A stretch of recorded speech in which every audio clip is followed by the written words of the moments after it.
Jesús y María les bendigan, hermanos. Estamos en la hora de la misericordia. Digamos la frase que Jesús le enseñó a Santa Faustina: oh sangre y agua que brotaste del corazón de Jesús como una fuente de misericordia para nosotros. Oh sangre y agua que brotaste del corazón de Jesús como una fuente de misericordia para nosotros. Oh sangre y agua que brotaste del corazón de Jesús como una fuente de misericordia para nosotros. Y precisamente el momento cumbre de la misericordia de Jesús es la pasión, que es lo que estamos compartiendo. Vamos a ver ahora la continuación de Jesús ante Pilato. Es Mateo 27, 27 al 31. Pongan el santo de este día, es Santa Catalina de Siena, la primera doctora de la Iglesia. Mujeres, siéntanse contentas.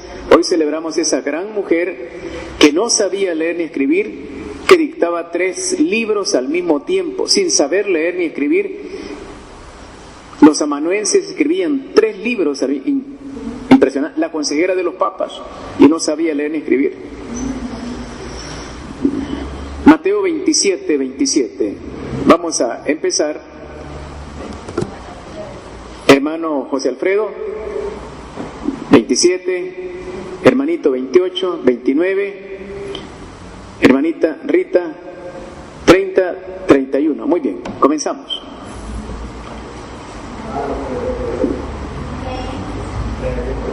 ¿No trae lentes?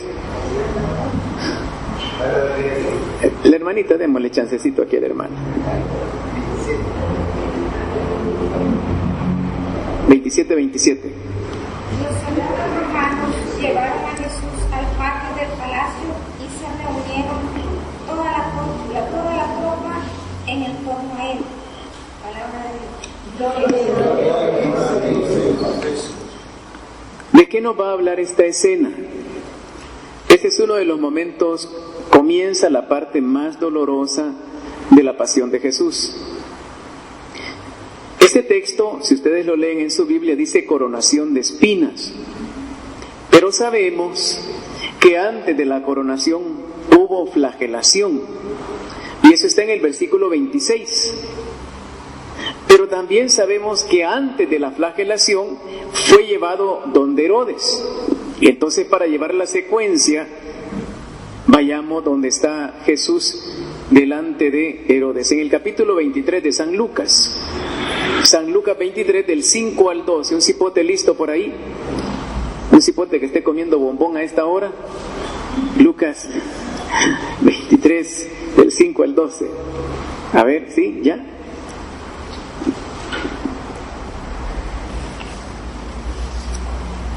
Pero ellos insistieron: está enseñando por todo el país de los judíos y sublevando al pueblo. Comenzó en Galilea y ha llegado hasta aquí. Sí, hasta el 12. Al oír esto, Pilato preguntó si aquel hombre era Galileo. Cuando supo que Jesús pertenecía a la jurisdicción de Herodes, se lo envió, pues Herodes se hallaba también en Jerusalén por aquellos días. Al ver a Jesús, Herodes se alegró mucho. Hacía tiempo que deseaba verlo por las cosas que oía de él, y esperaba que Jesús hiciera algún milagro en su presencia. Le hizo pues un montón de preguntas, pero Jesús no contestó nada. Mientras los jefes de los sacerdotes y los maestros de la ley permanecían frente a él y reiteraban sus acusaciones. Herodes, con su guardia, lo trató con desprecio. Para burlarse de él, lo cubrió con un manto espléndido y lo devolvió a Pilato. Y ese mismo día, Herodes y Pilato, que eran enemigos, se hicieron amigos. Palabra del Señor. Encontramos la escena donde Jesús es llevado donde Herodes. Y la acusación que estaban lanzando es interesante. Solivianta al pueblo con sus enseñanzas por toda Judea. El punto central de la acusación, y esto sí tiene que ver con la realidad, es que les molestaba la enseñanza que daba Jesús. El punto central era que a través de esa enseñanza la gente lo iba siguiendo. Para Jesús, ya lo estudiamos en el capítulo 26, versículos 54 al 56, la enseñanza de las Escrituras era la ocupación más importante para Jesús. Y qué lindo que nos ha concedido a Cristo María la enseñanza de las Escrituras. A otros les ha encargado la música, la alabanza, la sanación, la liberación. A nosotros nos ha encargado la enseñanza de las Escrituras. Por eso es nuestra insistencia, la insistencia del Señor. Ese fue el foco central de disputa, porque a través de eso la gente se iba detrás de Jesús. Ellos se dan cuenta que el problema es la enseñanza preciosa de Jesús. Solivianta al pueblo con su enseñanza por toda Judea. Qué lindo cuando digan, miren eso de Cristo María. Andan enseñando vivencia radical del Evangelio por todo El Salvador. Vieran cómo han puesto a toda la gente que tienen que ser santos. Y viera cuánta gente se va detrás de Cristo María. Imagínense aquellos cómo van a estar de enojados, ¿verdad? Bendito sea Dios. Pero esta palabra, desde Galilea hasta aquí, le llamó la atención a Pilato. Al oír esto, Pilato preguntó si aquel hombre era Galileo. Pilato tenía jurisdicción sobre toda la zona, era el encargado de parte del César. Pero habían ciertas indicaciones, ciertas parcelas que se le daban, por ejemplo, a Herodes. No el Herodes de los niños inocentes. Este es el hijo de aquel asesino que también heredó la misma sangre asesina. Es el que le voló la cabeza a Juan el Bautista. Y cuando se entera de que es ciudadano de Herodes, se lo remitió. ¿Por qué? ¿Por qué hace eso? Porque Pilatos no quería meterse, se dio cuenta que el problema era muy fuerte y trató de zafarse del bulto. No hallaba qué hacer, su mujer por un lado, su conciencia por otro lado, la presión de los sacerdotes por otro lado, y encontró una salida olímpica. Se lo envió.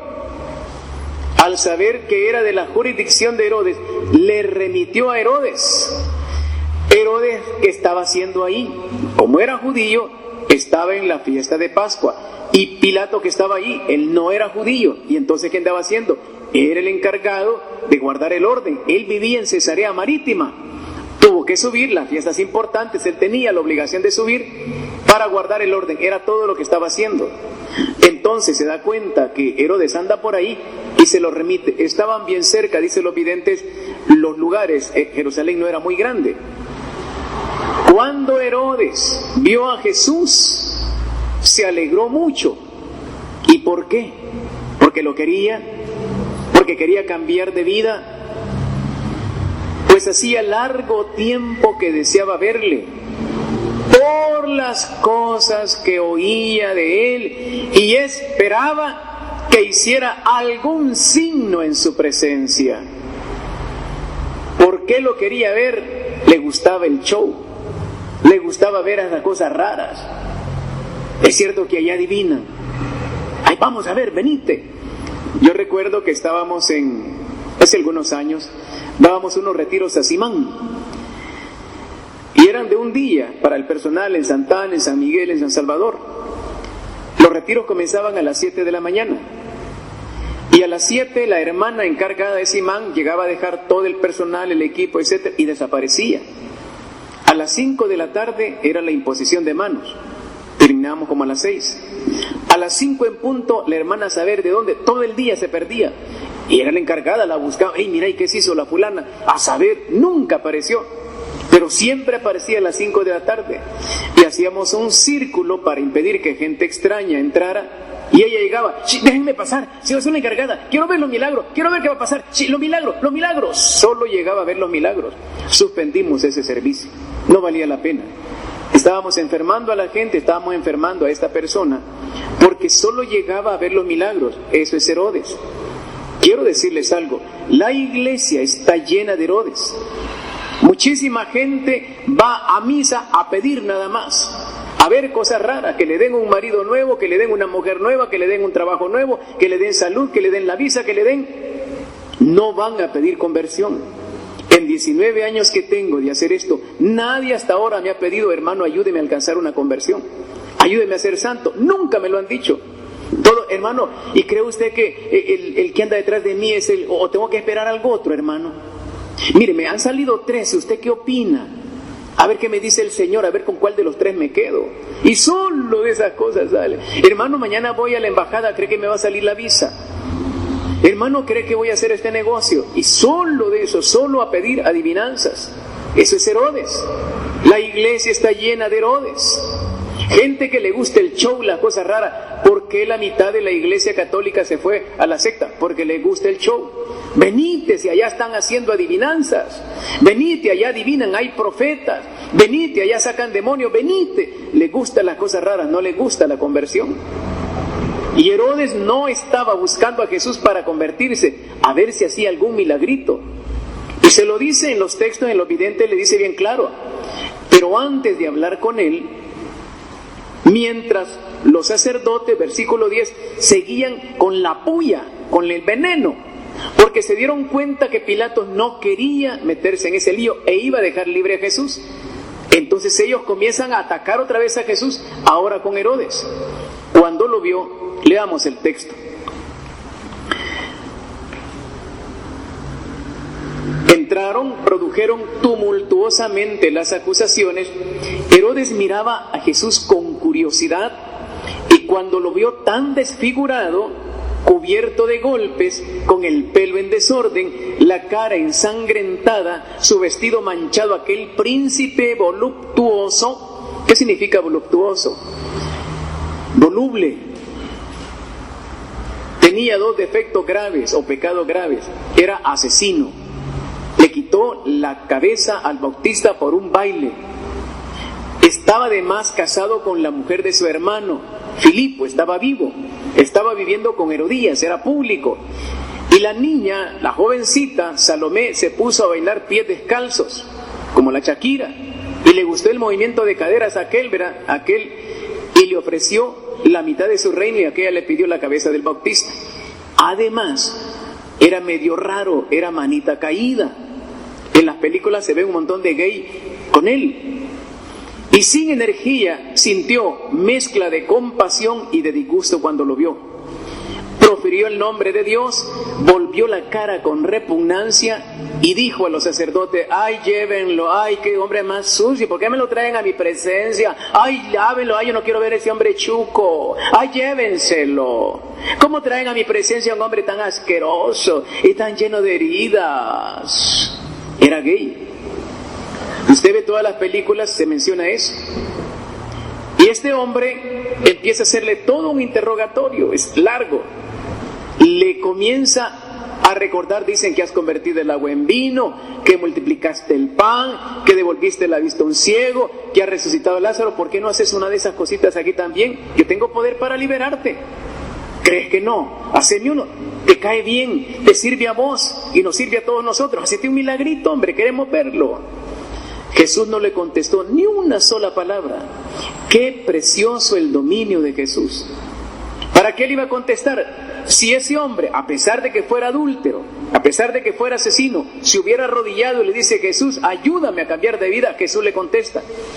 El problema no fue el pecado, el problema fue la falta de conversión. Jesús, ¿para qué va a hablar con ese tipo de gente? No vale la pena. Usted no hable con una persona, no quiere cambiar, ore nada más por esa persona. Pero no vale la pena entablar un diálogo con alguien que dice: no, yo no me quiero ir al infierno. Bueno, solamente ore.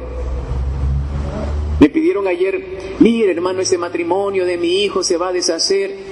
Y usted no le puede hablar así como que usted adivinó que ellos están mal. No, hermana. No, hermana, si el hombre y la mujer no quieren saber nada de Dios, solamente podemos orar. Pero si el hombre ni me conoce, que quiere, mire, fíjese que acabo de adivinar que usted tiene problemas con su mujer, ¿qué cree que se la va a tragar? No, la verdad que no se la va a tragar. Entonces, la persona no quiere, hay que esperar, el consejo es pedido. Cuando lo ve que Jesús no le dice ni una palabra, ¿sabe cuál fue la reacción? Este hombre está loco, ese hombre es un loco, trátenlo como un loco y lo devuelven. Ese hombre no quiere contestar nada. Esa fue toda la cuestión de Herodes. Y el texto dice, con su guardia, después de despreciarle y burlarse de él, le puso un espléndido vestido. ¿Por qué? ¿Porque lo reconoció como rey? No. ¿De qué color era el vestido? Era blanco. Pero era un blanco que usaban los reyes de Israel. ¿Por qué? Él se decía rey. ¿De verdad lo estaba considerando rey? No. Veamos qué dicen los videntes. Mire lo que dice Jesús con toda claridad. Padre Santo, mira a tu hijo vestido de loco. Esto te repare por la locura de tantas criaturas caídas en el pecado. Esta vestidura blanca sea ante ti la disculpa por tantas almas que se visten con la lúgubre vestidura de la culpa. ¿Ves, Padre, el odio, el furor, la rabia que tienen contra mí, que casi les hace perder la luz de la razón? ¿Ves la sed que tienen de mi sangre? Yo quiero repararte por todos los odios, las venganzas, las iras, los homicidios e impetrar para todos la luz de la razón. Mírame de nuevo, Padre mío. ¿Puede haber un insulto mayor? Me han pospuesto al más grande malhechor, pero yo quiero repararte por todas las posposiciones que se hacen. El mundo está lleno de posposiciones. Uno nos pospone a un vil interés, otro a los honores, otro a las vanidades, otro a los placeres, a los apegos, a las dignidades, a las comilonas, a las embriagueces y hasta el mismo pecado.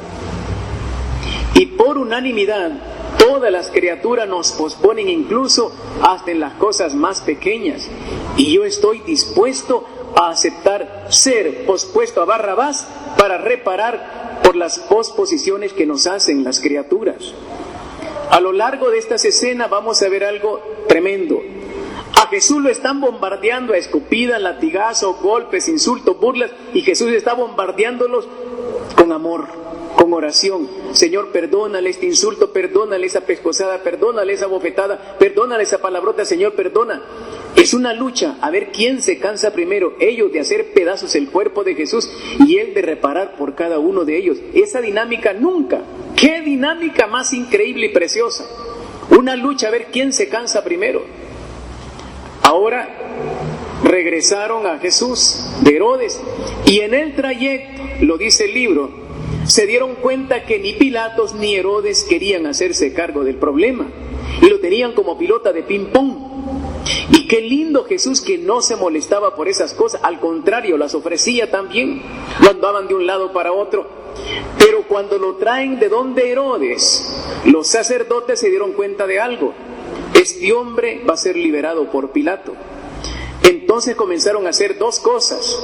Le dijeron a los soldados que llevaban a Jesús: si lo liberan, van a venir los romanos y van a destruir Jerusalén y la culpa va a ser de ustedes. Aquí hay dinero, mátenlo en el camino.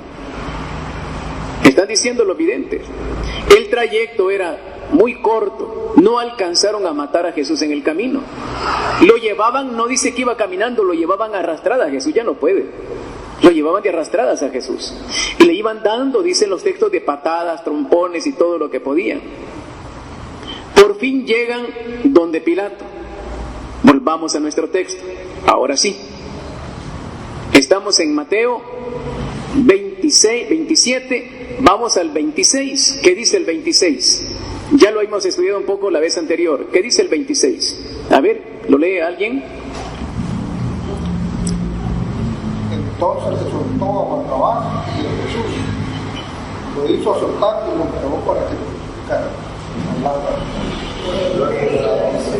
Se fijaron un detalle: y fue flagelado. Ese es todo lo que nos cuenta de la flagelación. ¿Por qué tampoco? San Juan simplemente se lo brinca. ¿Por qué? Porque fue tan salvaje aquello que no quieren mostrar ese salvajismo en Jesús. Claro que ellos lo vieron, claro que ellos lo saben, pero es tan doloroso. Entrémosle nosotros. Hoy el Señor está revelando cómo fue esa flagelación. Dicen los textos: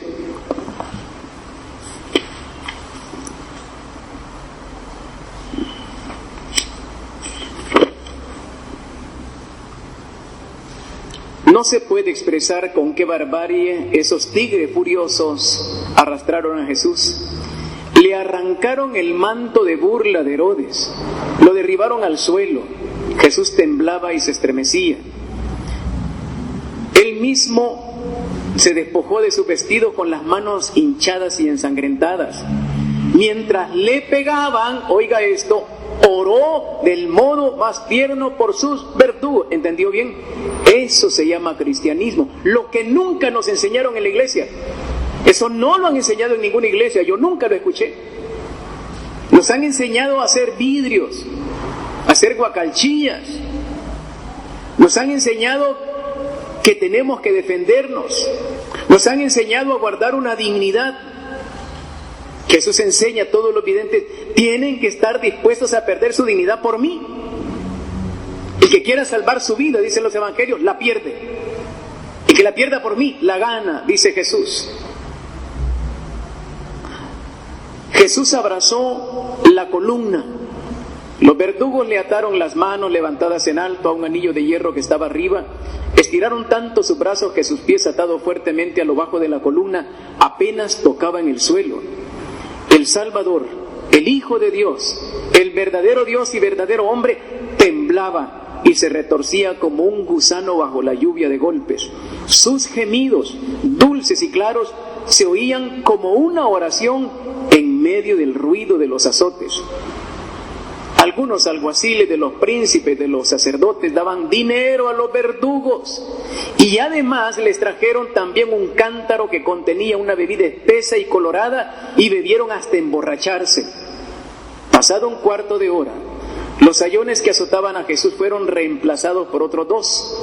El cuerpo del Salvador estaba cubierto de manchas negras, lívidas, coloradas, su sangre corría por el suelo, por todas partes se oían injurias, burlas y maldiciones.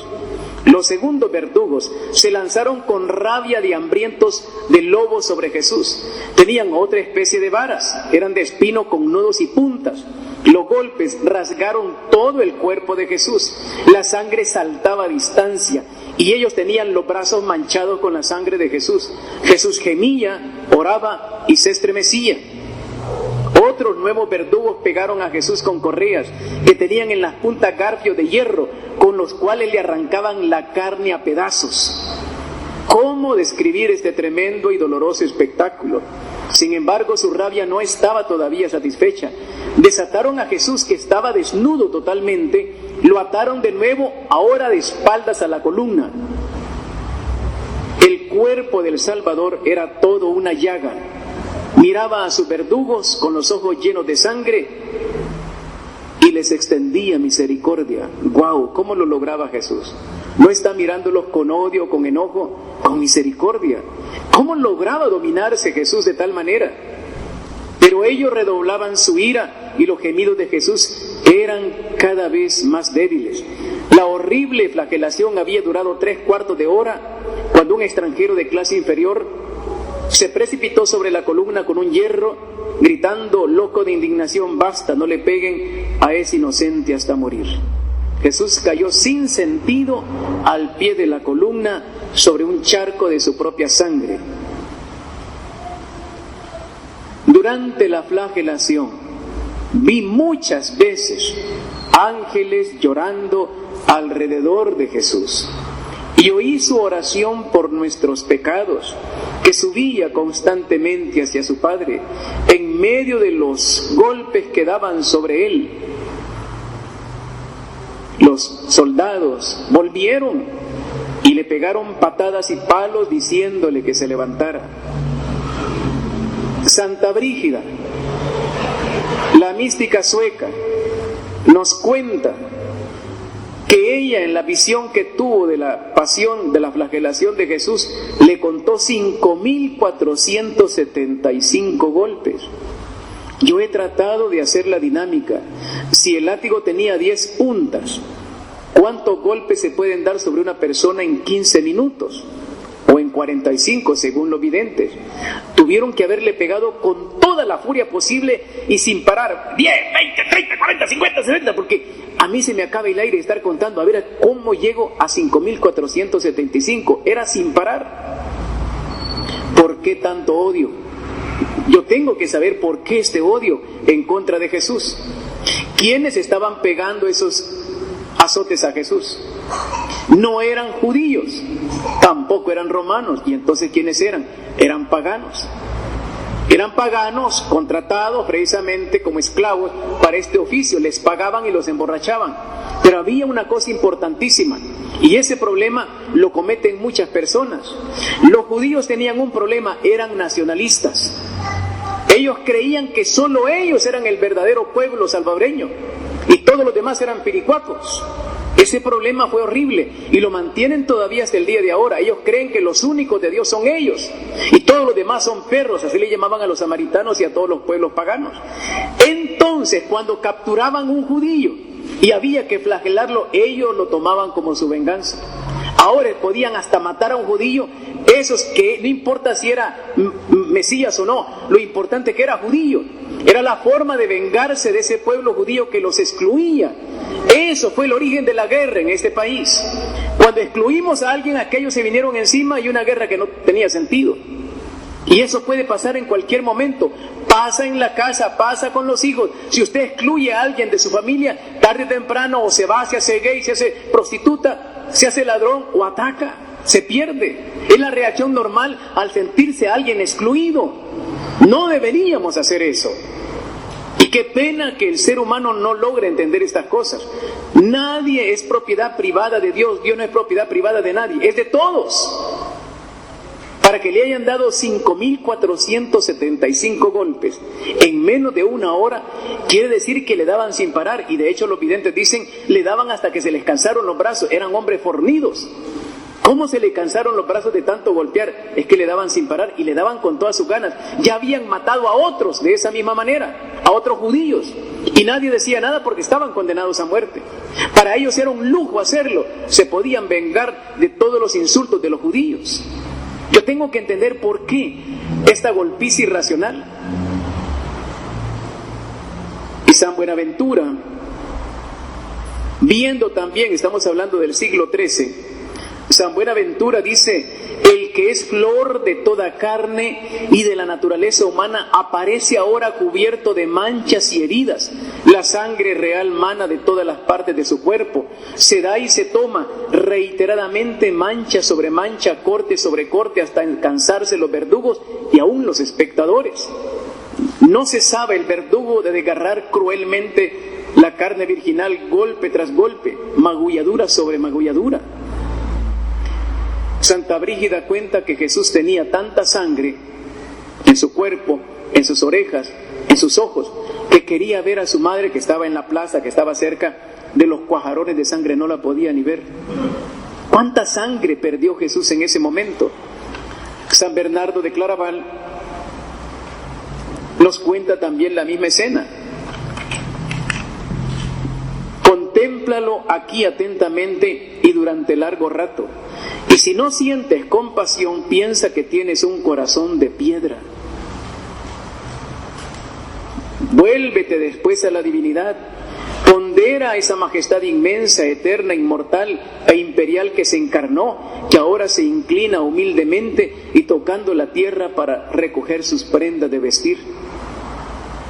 Tomás de Kempis, comentando esta flagelación, dice, por lo menos deberíamos darle gracias, por lo menos.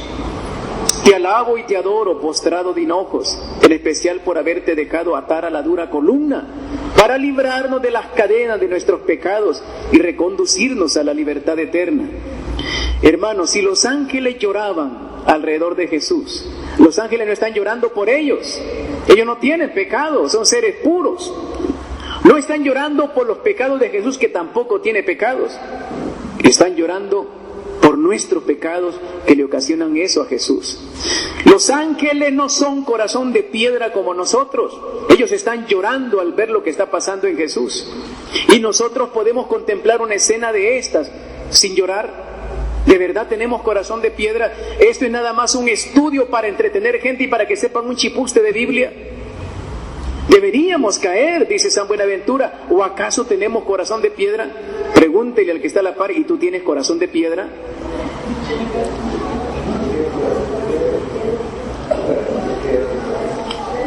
Los ángeles lloraban al ver la escena.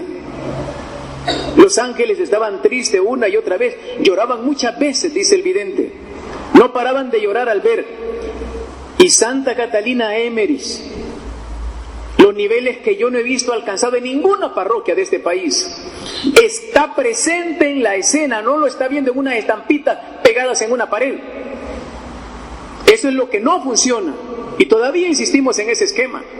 Catalina está viendo a centímetros de distancia la escena que está sucediendo, y ella le dice: no sean bárbaros, ¿por qué golpean de esa manera a mi Señor? Ya no le sigan dando. Ella está en la escena. A ese nivel debemos de llegar. Nuestro pecado no nos permite llegar hasta ahí. Y Jesús se voltea y le dice: estos últimos latigazos tú me los acabas de dar con tus propios pecados. Es que creemos que los malos eran los paganos. Nosotros no hemos llegado a ese nivel de estar en la escena. Los grandes santos han podido sentir los latigazos, la corona de espinas, la angustia que tuvo Jesús en esos momentos. A ese nivel quiere que lleguemos. Ese es el nivel auténtico del cristiano. Ahí deberíamos llegar. No es solamente una procesión, eso lo hace cualquiera. Pescado envuelto en huevo, torrejas en miel, alfombras gigantes, lo hace cualquiera.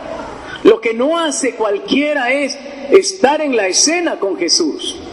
Pegar unas estampitas en la pared lo hace cualquiera. Me voy a la librería, las enmarco y ya las pego, y no ha pasado nada. Y nos estamos entuturutando creyendo que es el cristianismo. No, Señor, no lo es. No es el cristianismo de Jesús. Jesús no es una estampita. Él está doliéndose de todo lo que le están haciendo. Mire cómo lo dice la otra vidente.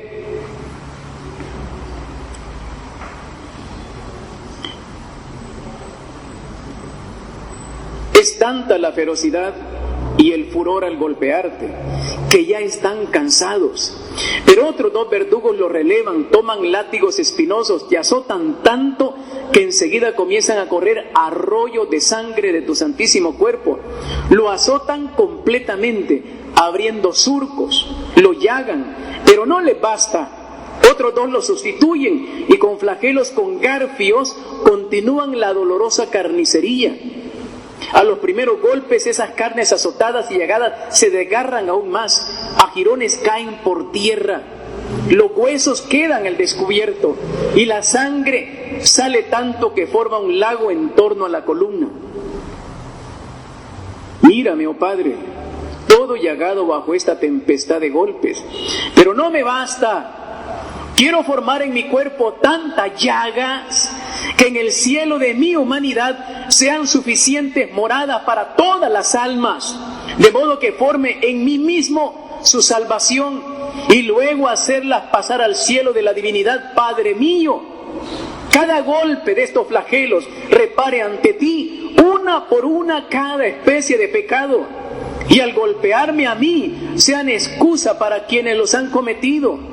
Que estos golpes golpeen los corazones de las criaturas y les hablen de mi amor, de manera que las fuercen a rendirse a mí. Uno dice: qué impresionante que Jesús está deseando más golpes. ¿Y por qué? Para poder recogernos a todos nosotros y que nosotros seamos salvos. ¿Cómo pagó Jesús? ¿Qué estaba pensando Jesús en cada golpe? Que no le dolía a Jesús. La gente dice: pero ¿cómo aguantó tanto? Lee el capítulo 4 de San Mateo, versículo 1 al 11. Fue llevado al desierto sin comer, sin beber y con palabra de Dios, así se logra aguantar una crisis como esta. Nosotros no estamos en desierto, solo buscamos apetencia, los placeres, los goces. No hay ayuno, ni de pan ni de agua, nos lo brincamos. Y no hay oración con palabra de Dios. Entonces no podemos soportar esta crisis. Muchos santos sí lo han alcanzado. Muchos santos han alcanzado eso. ¿Y nosotros cuándo lo vamos a alcanzar? Y cuando lo trajeron de donde Herodes, que lo venían arrastrando, y ahora le quitan ese traje de loco que traía y le han llenado de orificios el cuerpo a Jesús. Jesús ha caído en el charco de su propia sangre. La Virgen María, que estaba ahí desmayada del dolor, estaba sintiendo lo que le estaba pasando al cuerpo de Jesús. Eso es cristianismo, sentir lo que le pasa al otro. Eso es cristianismo, sentir todo el dolor ajeno, sentirlo en mi propio cuerpo. Eso es cristianismo. Y María lo siente y se desmaya, el dolor es tan intenso. Y va a recoger la sangre que ha caído allí con las telas que Claudia Procla le ha regalado. Y era tanta la sangre que no alcanzaron los trapos. Y cuando Jesús lo llevan arrastrado, iba dejando un reguero de sangre por donde avanzaba. Eso es cristianismo. No lo hizo porque le encantara andar regando su sangre. Es que había que pagar por tu pecado y por el mío también. Es nuestro pecado el que puso a Jesús en eso. Y ahora me pide a mí que yo también haga mi parte para que otros se salven. Si yo quiero ser auténtico cristiano, me tengo que olvidar de mi yo para encargarme del tú de los demás, lo dice San Felipe Neri. Nosotros no existimos para nosotros, existimos para los demás, para acabarnos en el servicio de los demás. Que no hablen de nosotros, que no nos den aplausos, que no se acuerden de nuestro nombre, sino ya se pasearon en nosotros. Y nosotros tenemos que acabarnos en el favor de los demás, especialmente de nuestros verdugos. Eso es cristianismo. Yo no lo he visto predicado en ninguna parroquia de este país. ¿Y qué están enseñando, pues? Y creen que todas las cosas, lo mismo es Chana que Juana. Mentiras, mentiras. No es lo mismo Chana que Juana. ¿Esto por qué no lo predica? Decía un sacerdote, que Dios lo bendiga. Es que Jesús no nos está pidiendo que nosotros también muramos en la cruz como Él. Y entonces, ¿qué está pidiendo Jesús, pues? ¿Y por qué todos los santos y videntes van en ese camino? Solo algunos curas no quieren entrar allí y unos laicos tampoco. O como decía otro sacerdote, que Dios lo bendiga, un sacerdote muy conocido en el país, en una iglesia muy grande, yo estaba allí, cuando él dijo, ser humilde no significa aceptar humillaciones. Y entonces, ¿qué significa? ¿Y esto de Jesús cómo se llama, pues? No son humillaciones, pues, ¿cómo se llama?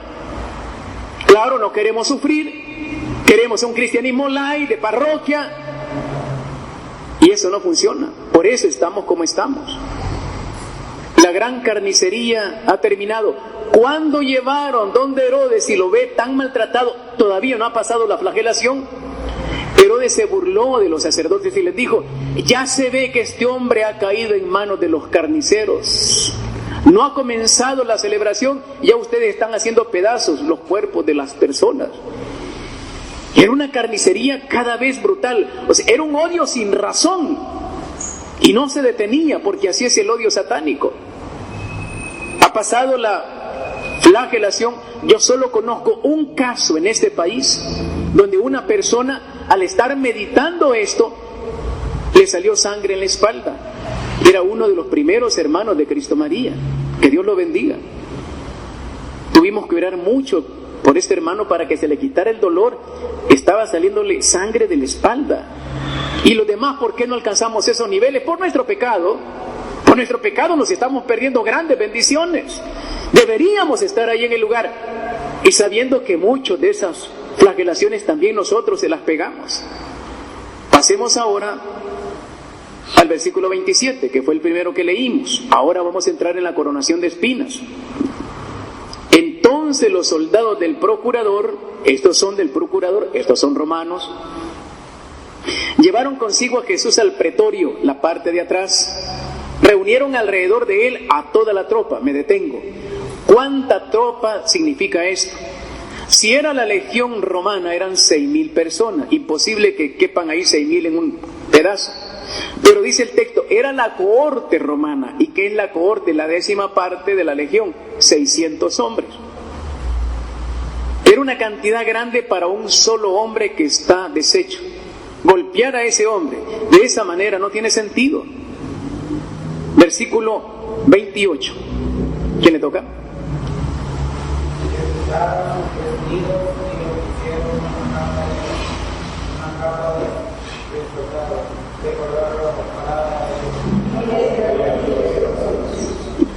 Lo desnudaron, me detengo aquí.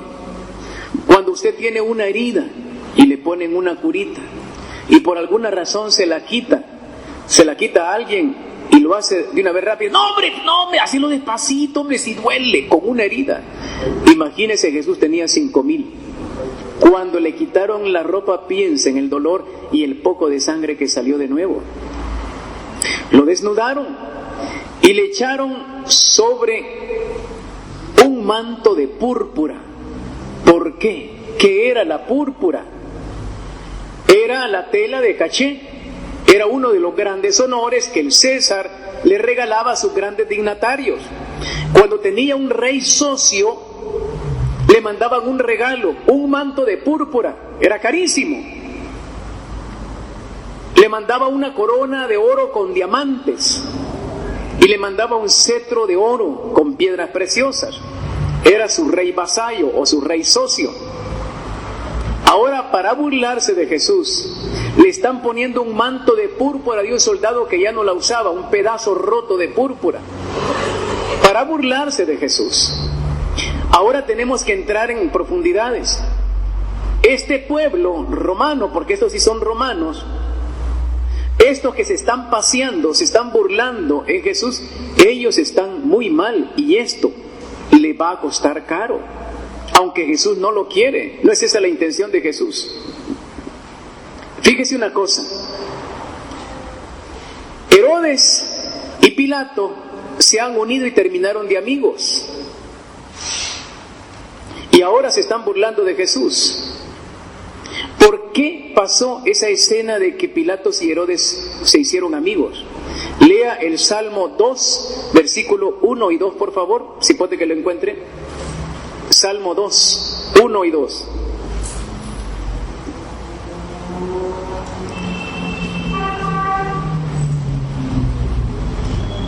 Lea, que para eso le regaló la Biblia el Señor, y los ojitos también, y la inteligencia. Lea, échele saliva.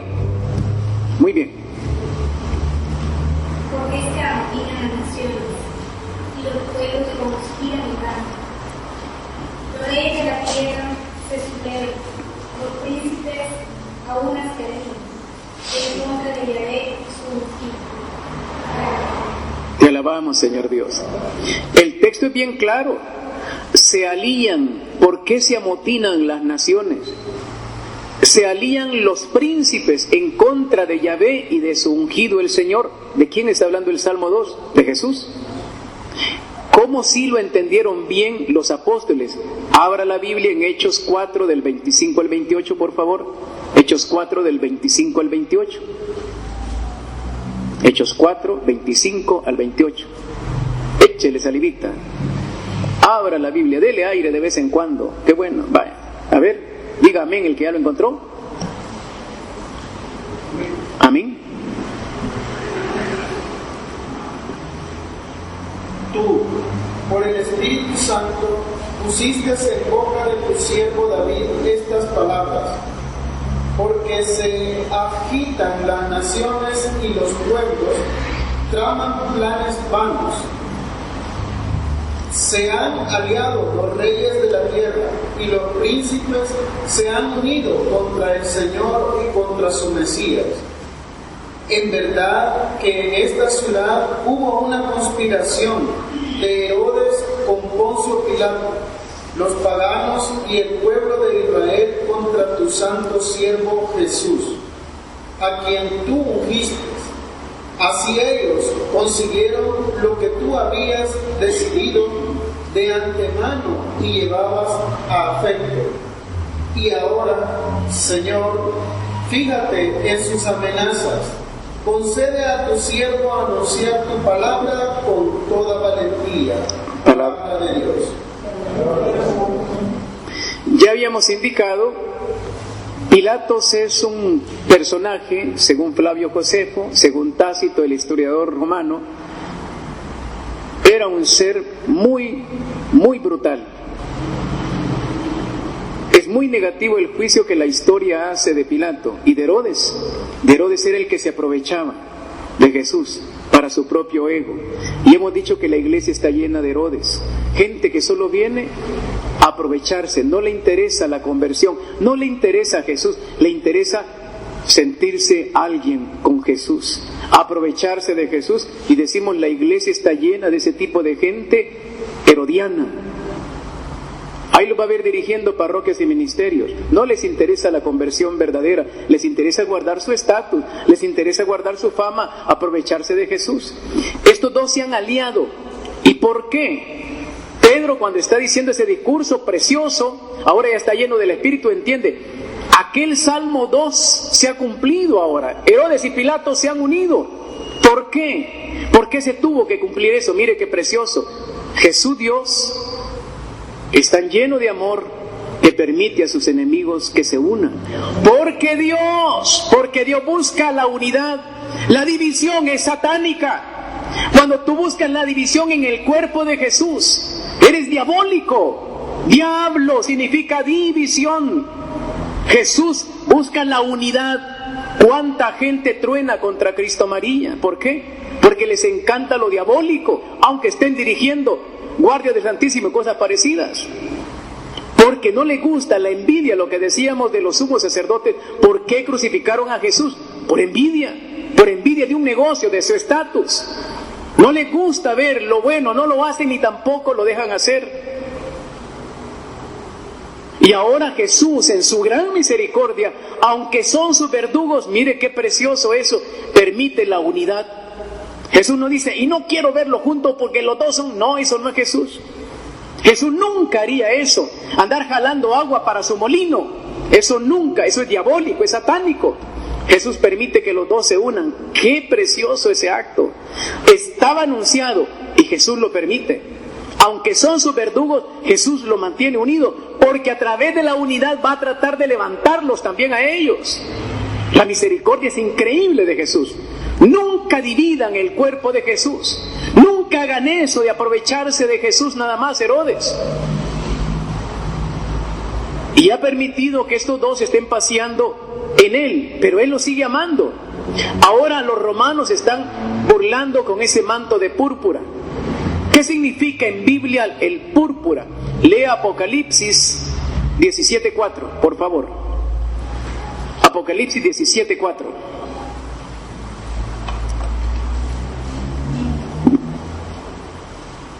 También está vestida de púrpura y escarlata, resplandecía de oro, piedras preciosas y perlas. Llevaba en su mano una copa de oro llena de abominaciones, y también las impurezas de su prostitución. ¿Era quién dice de qué está hablando? ¿De una? ¿Y cómo estaba vestida esa mujer? De púrpura ahí. ¿Y qué es la escarlata? La púrpura, ya lo explicamos, era el traje de caché, el manto de caché, lo más caro que se podía conseguir en Roma, en el mundo entero. La escarlata era un trapo rojo, brillante, chillón. Lo usaban las mujeres para llamar la atención, las prostitutas. Lo usaban también los hombres de bajo nivel social, porque era carísimo usar púrpura. Esta mujer, lo dice bien claro el texto, es una prostituta. Y se viste, se prostituye con los ricos y con los pobres y con las mujeres. Hay una degeneración horrible. ¿Quién es esta mujer? Los hermanos separados, que Dios los bendiga, y los hermanos católicos que nunca estudian Biblia dicen, pues a saber. No, es la Iglesia Católica. La Iglesia Católica no existía todavía, señores evangélicos. Este libro, Apocalipsis, fue escrito en el año 95. Y la palabra católico aparece 100 años después en boca de San Ignacio de Antioquía. 100 años después, ni por cerca, aparecía la Iglesia Católica. ¿Y quién es esta mujer entonces? Lea Apocalipsis 18, 16. 18, 16, sí. A ver, lea.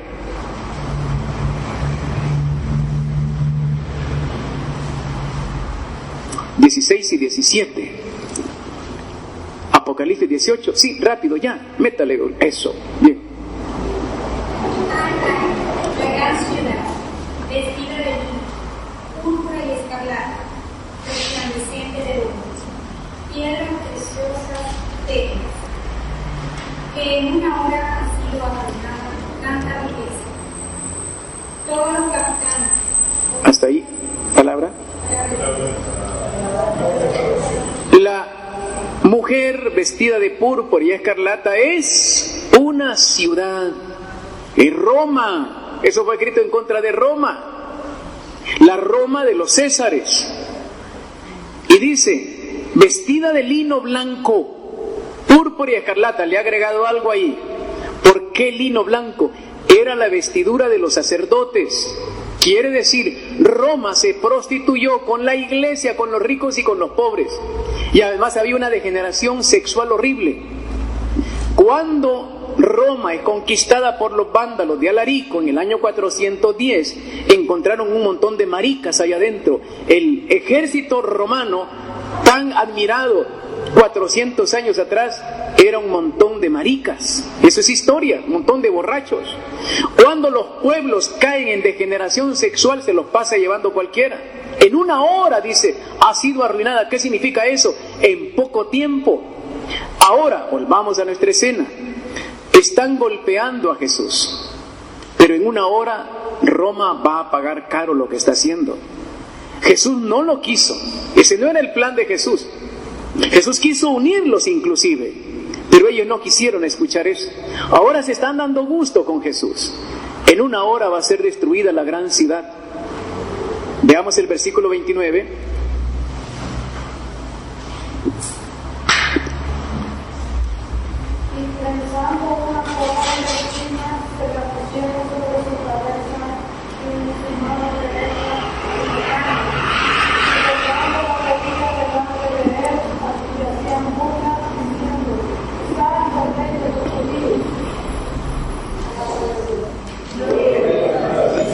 Trenzando una corona de espinas. ¿Qué le recuerda esto en el Antiguo Testamento a ustedes? ¿Quién apareció en una zarza de espinas? Dios. A Moisés, en el capítulo 3 del libro del Éxodo. Apareció en medio de una llama y en medio de una zarza con espinas que no se consumía. Estaba anunciando la manera como iba a ser tratado Jesús. Ahora dice, trenzaron una corona de espinas. ¿Cómo es? Yo tengo en mi cuartito una corona de espinas. Quise averiguar cómo sería la corona de espinas de Jesús. Y agarré 4 varas de espina y le di vueltas sobre mi cabeza. No alcanzaron más que 77 espinas. ¿Cómo es que San Pío dice que tenía 300 espinas? Cuando el vidente le ve a San Pío la corona de espinas y le dice, padre, acabo de verle una corona de espinas en la cabeza, no se lo contés a nadie. Los grandes santos no andan haciendo bulla, no se dan el taco de que son ellos, no se lo contés a nadie. ¿Y cuántas espinas eran? Era un montón, pero no preguntes nada, no se lo contés a nadie. Padre, si yo le vi la corona, eran 300, pero no le contés a nadie. Padre, y duele una espina de esas, una sola, es para que un hombre, un ser humano, se muera del dolor. ¿Cómo Jesús aguantó con 300? Y no se lo fueron a colocar despacito, se lo sembraban con el garrote. No era una corona, era un instrumento de tortura. El manto era instrumento de tortura, el garrote era instrumento de tortura, era un casco, dice que se lo amarraron por la parte de atrás y se lo fijaron con fuerza. Usted tiene que saber, lo que hemos visto en Semana Santa no tiene nada o muy poco que ver con lo que realmente le pasó a Jesús. Eso es chévere, eso no hay problema, eso lo hace cualquiera. Una corona de espinas. ¿Por qué? Explico. Los griegos tenían coronas con puntas hacia afuera, semejando rayos. Eran los dioses, según ellos, eran los dioses y emitían rayos, luz hacia afuera. Para burlarse de Jesús, hacen la corona de espinas con espinas hacia adentro. Uno dice, increíble.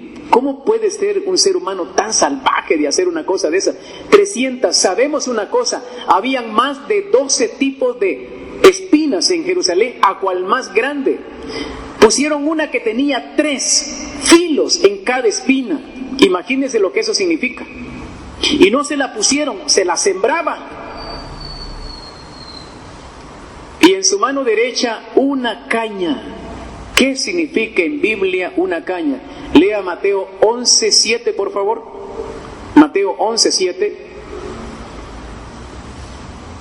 Abra la Biblia, hermanos, y para eso se la regaló el Señor. Échele gana, échele saliva. Vamos a ver. Cuando estos se marchaban, se puso Jesús a hablar de Juan a la gente, y salieron a ver del desierto una caña agitada por el viento.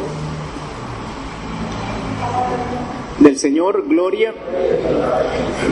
Lea otro detalle de lo que es una caña en la página siguiente, capítulo 12 de San Mateo, versículo 20. Lea, por favor, ahí.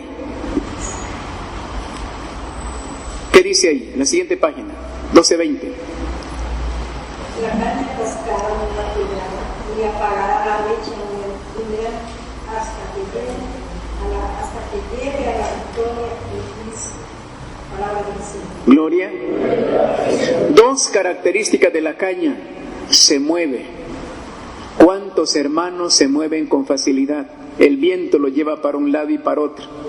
¿Cuántos hermanos parecen caña? Mira, se mueve. Una cosita, un viento lo mueve para acá, ya se van para allá. Otro viento lo mueve para allá, se van para allá. No tienen personalidad. Cualquiera te manipula. Pregúntele al que está a la par, y tú eres caña por el viento. Y otra cosa más, dice que la caña no se quebrará, es algo bien fácil de quebrar. Hay hermanos que empiezan, ya no sigo, ya me voy, para, cualquier cosa los quiebra. ¿Sí?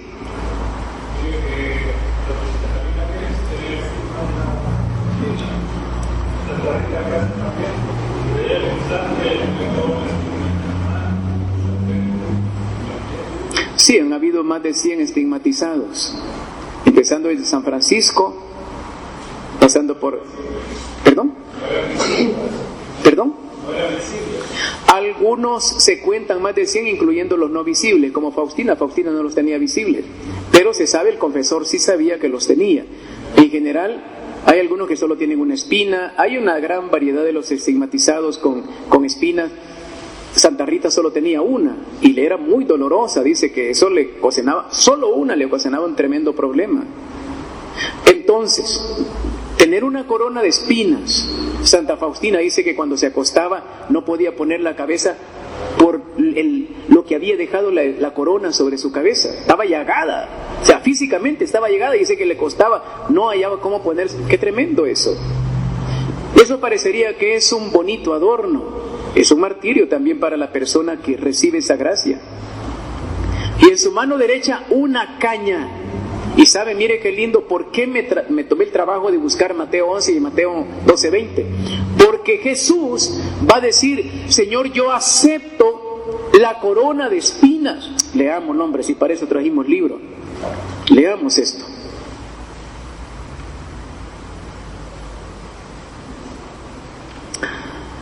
El pecado ha deshonrado al hombre, haciéndole perder todo derecho a los honores y a la gloria. Por eso quiero ser coronado de espinas, para poner la corona sobre la frente del hombre y para devolverle todos los derechos a todo honor y a toda gloria. Y mis espinas serán ante ti, Padre mío, reparaciones y voces de disculpa por tantos pecados de pensamiento, en especial de soberbia, y voces de luz para cada mente creada, suplicando que no me ofendan más. Por eso tú, le está diciendo a la vidente, únete a mí, ora y repara conmigo por todas estas heridas. Y a golpes de garrote le hacen penetrar las espinas en la frente, parte de ellas te entran en los ojos, en las orejas en el cráneo y hasta en la nuca. Una corona de espinas no puede llegar hasta la nuca. Tuvo que haber sido un casco. Pero lo que nos sorprende, de verdad, yo no dejo de admirar esto, o sea, ¿cómo es que Jesús le están clavando espinas? Señor Padre, yo quiero pagar por todos los malos pensamientos. Señor, que estas espinas que se están clavando sirvan de reparación, de excusa para todos los mal pensados. Increíble, eso es cristianismo. Ese es el verdadero y único cristianismo, el que no enseñan en las parroquias. Reparación, no es que a Jesús le encante tener la corona de espinas, era un dolor tremendo, pero Jesús dice algo más, no era tanto lo externo, era lo interno lo que más dolía, el pecado mismo, y Jesús está pagando externamente en su cabeza, en su cuerpo, por los pecados de nosotros. Y la caña, cuando le dan la caña, dice, ¿cuántas personas son como las cañas? Padre, yo quiero reparar por todas las personas que no tienen dignidad propia y que los manipulan de un lado para otro. Pregúntele al que está a la par y a ti te manipulan. Solo pregúntele. Otros somos manipuladores. A uno nos manipulan y otros nosotros manipulamos a otros. Hay tantas maneras de manipular y nos dejamos manipular. Y Jesús dice, yo quiero reparar por esas personas que se van de un lado y de otro lado y se quiebran con facilidad. Padre, yo no quiero que eso se siga dando. Mire, es increíble cómo a Jesús le están poniendo estos símbolos, instrumentos de tortura, y Él los convierte en símbolos de bendición. Yo digo, qué creativo es Jesús, de verdad. No pierde la oportunidad de lanzar oraciones por los verdugos. Cada instrumento, cada escupida, cada insulto, Jesús lo convierte en oración en favor de ellos. Eso es cristianismo. ¿Cómo se portan las parejas? Palabra dicha, palabra contestada. Mire, me dijo una señora, cuando nos casamos, recién casado, me daba duro ese hombre. Pero mire, yo he aprendido, me da una y yo le contesto con dos. Yo no me dejo. Vayan, y van a la misa y comulgan los dos. Sí, comulgamos. Mentira, se están burlando de Jesús. Se están burlando de Jesús. No es esa la manera. Claro, ¿por qué pasa eso? Pasa, he contado una hermana, creo que tiene 30 años de sacar demonios y es muy buena sacando demonios. Un día alguien le dijo algo que tiene mal carácter y le dijo, ¿y qué? Yo hasta con Dios me peleo, ¿y qué? Pues, ¿cuál es el problema? Ha sacado demonios 30 años y no ha podido sacarse su propio demonio de enojo. Es increíble. Y Jesús tiene que pagar por todo ese tipo de personas. En su mano derecha una caña, y doblando la rodilla delante de él le hacían burla diciendo, ¡salve! Doblaban una rodilla, lo vemos en las películas, doblan la rodilla y hacen el gesto, ¡salve! César, los que van a morir por ti te saludan. Y las trompetas sonando. Cualquiera que hubiera visto de lejos esa escena diría, mira cómo quieren a Jesús, están de rodillas y hasta le levantan la mano así en señal de respeto. Eso es lo que se ve en la procesión eucarística, el montón de gente que va ahí, mire, a burlarse de Jesús, va. Yo oigo, no me lo cuentan, yo oigo, vaya pues, para que no me estén comiendo, me voy a levantar a tomar la Eucaristía, pues. Otra vez oí que una señora dijo, para que no diga a mi marido que le estoy quemando la pata, voy a tener que ir a... ¡Qué terrible! ¿Cuánta gente va a tomar la Eucaristía y no le paga su sueldo a sus empleados? Yo los conozco con nombre y apellido, pero van de traje bien elegantes.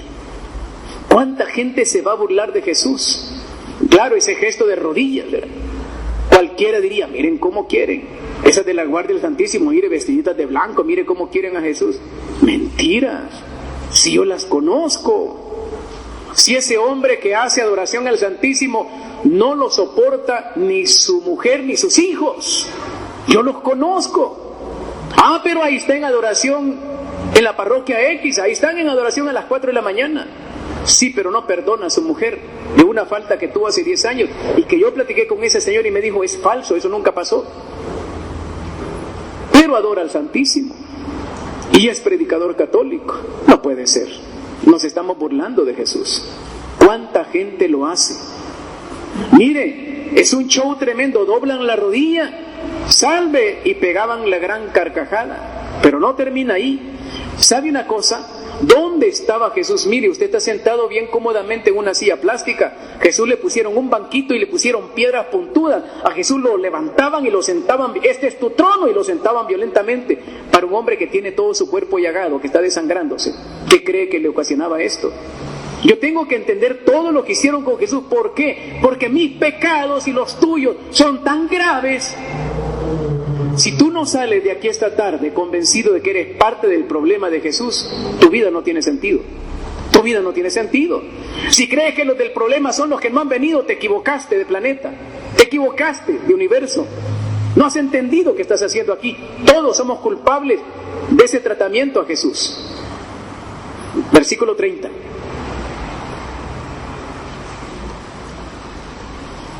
Después de escupieron la cama y le golpeaban la cabeza. Palabra del Señor.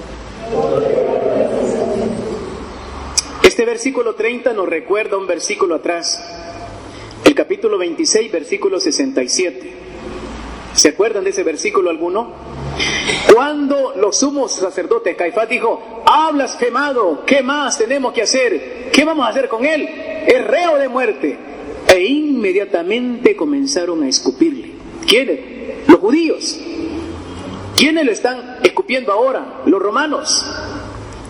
Mateo pone en el mismo nivel a los romanos y a los judíos.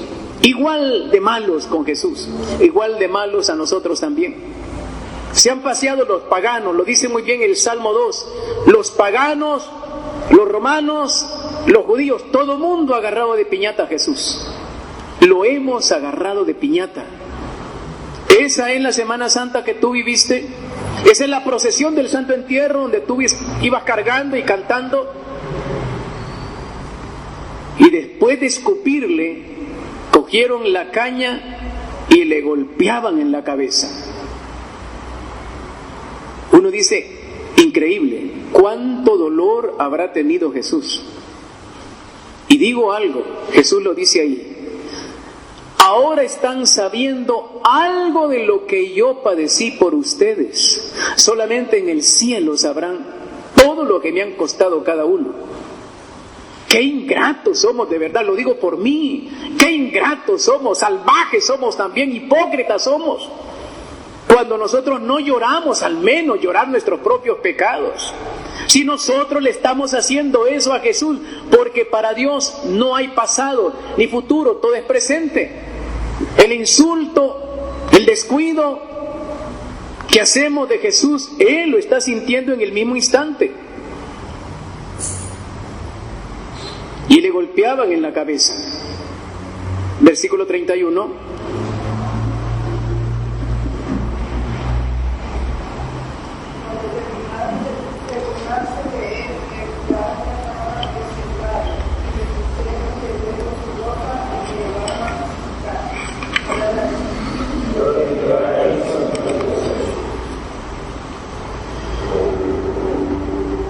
La coronación de espinas se hizo en el patio interior del cuerpo de guardia.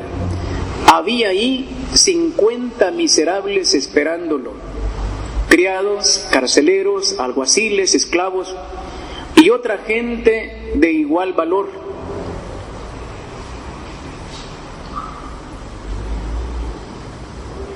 Jesús sufría una sed horrible.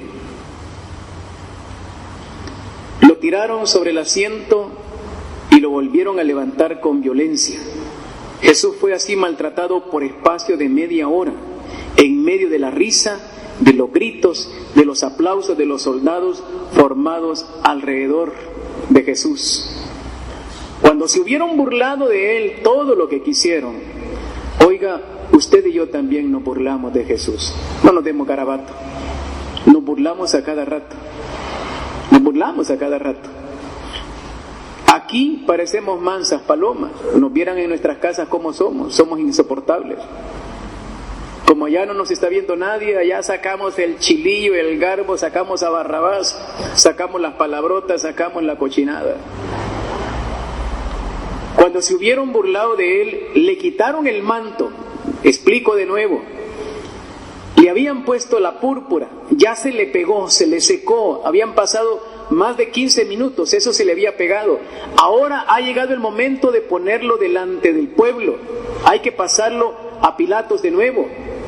Y le van a quitar la púrpura para ponerle el vestido de loco que traía de Herodes. Dice que no le podían quitar la púrpura porque se le había pegado al cuerpo. Y cuando se la arrancaron violentamente, imagínense el dolor de Jesús, todo un cuerpo llagado, se trabó en las espinas. Y como eran tantas y estaban tan sembradas en la cabeza de Jesús, que lo que hicieron fue jalar de un solo la túnica, con todo y corona de espinas. 300 agujeros, salieron sangre, y todo el cuerpo de Jesús. Uno tiene que pensar, es increíble el salvajismo al cual el ser humano puede llegar. Jesús se levanta, o lo levantaron, lo llevaban, y dice que era un chorro de sangre. Cuando Pilatos lo ve aparecer, lo dice el texto, dice que Pilatos se horrorizó y dijo: yo no dije que le hicieran eso. Y cuando se acerca, con asco le levanta el manto lleno, empapado en sangre, y dice: este es el hombre. Si algo malo ha hecho, ha pagado hasta más de la cuenta. Si ha querido ser rey, nunca más volverá a intentar ser rey. Dejémoslo libre. Es el último intento de Pilatos. El cobarde Pilatos, que no quiso ponerse bien los pantalones y enfrentar, era preferible morir que ceder ante la presión del populacho. Le quitaron el manto, le pusieron sus ropas y lo llevaron a crucificar. Hermano, nosotros yo debería haber contado esta historia de rodillas y llorando. Y es lo menos que podemos hacer. ¿Qué le podemos decir en esta hora de la tarde a Jesús? Que nos perdone, que le damos gracias porque sufrió tanto. No hay palabras. El idioma hebreo tenía 10,000 caracteres. El idioma castellano tiene cientos de miles. Pero con los cientos de miles de caracteres que tiene, es imposible encontrar suficientes palabras para decirle: perdóname, lo siento, ayuda. No hay palabras, ni que las juntáramos todas. Podemos decirle a Jesús lo que Él se merece por esto. ¿Qué palabra hay que decirle en esta hora de la tarde? Más que palabras, una actitud de cambio. Si esto de verdad va a funcionar, si esto va a cambiar nuestra vida de verdad, porque para eso nos reunimos, no para aprender Biblia. Satanás sabe más Biblia que todos nosotros juntos. Si no es entretener gente, niño, es que la gente cambie. Y si nosotros no vamos a cambiar, ¿qué andamos haciendo en caravanas misioneras católicas? Si no se trata de eso, es que llevemos a ese Jesús que sufrió tanto por nosotros. Si no vamos a ser capaces de encarnar a Jesús en nosotros, entonces ¿qué estamos haciendo? Somos parte del problema. Hermanos, entremos en la reflexión verdadera. Todos, sin excepción, hasta las niñas, hasta los niños, somos parte del problema. Media vez, según la psicología, la persona ya tiene claro lo que es lo malo y lo bueno, ya es parte del problema. Un niño de 5 años, de 6 años, ya puede ser parte del problema. Ya tiene claro lo que es hacer daño o no. Y nosotros, semejantes viejonchos. Hermanos, ¿de qué manera vamos a entrar en el cristianismo de Jesús? ¿De qué manera usted y yo nos vamos a ofrecer a sufrir para que este país se levante? Si no es arena ni el frente que va a levantar este país. Es Jesús a través de personas que hagan lo mismo que Él hizo en la pasión, ofrecerse. ¿Qué hacemos para que estos jóvenes de verdad encuentren la ruta verdadera? Y no se los pase llevando Satanás, las drogas, el alcohol, el sexo fuera de orden. Tenemos que cargar con ellos. Tenemos que ofrecernos por ellos, para que este país, para que nuestros jóvenes, para que nuestros adultos se levanten. Ha llegado la hora de tomarnos en serio, porque Dios sí nos ha tomado en serio siempre. En el nombre del Padre, del Hijo, del Espíritu Santo. Padre Santísimo,